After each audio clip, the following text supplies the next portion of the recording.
This story is a reminder that pursuing God's purpose often requires hard work, perseverance, and faith. Let's dive into 1 Samuel chapter 30, where David faced a challenging situation that tested his faith and determination. David and his men returned to their city to find that the Amalekites had raided it, taking their families and possessions captive. David was heartbroken, and his men were on the verge of stoning him. In this moment of despair, David did something profound. He sought the Lord. Before making any decisions, David asked the Lord if he should pursue the Amalekites. This act of seeking God's guidance shows his deep faith.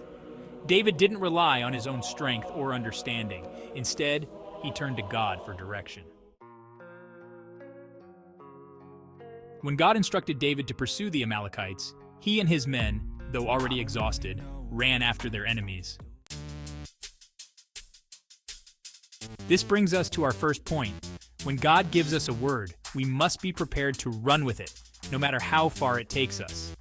David and his men didn't just pursue, they pursued with all their might. They were tired, but they didn't let exhaustion stop them. They understood that God's promise of victory didn't mean the battle would be easy. It required their full effort and determination. God in his divine providence made sure David's pursuit wasn't in vain. He had arranged for one of the Amalekites to fall ill and be left behind. This man became the key to David's victory. David's decision to act swiftly was crucial. Had he delayed, they might have missed this vital guide. God makes provision for his word. When he promises victory, he also provides the means.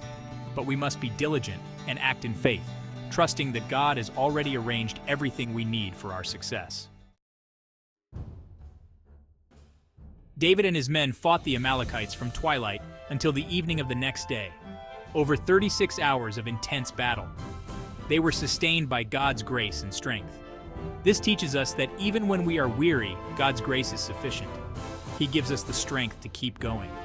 We might be tempted to stop when we're tired, but sometimes God requires more from us.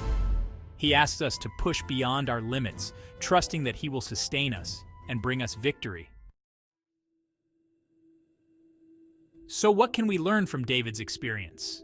When God gives us a word, we must pursue it with all our heart, even if it requires hard work and perseverance. God's promises come with His provision, but we must act in faith and trust His timing. Let's be like David, seeking God's guidance, persevering through challenges, recognizing His provisions, and trusting in His strength. Remember, the journey may be tough, but with God, victory is assured.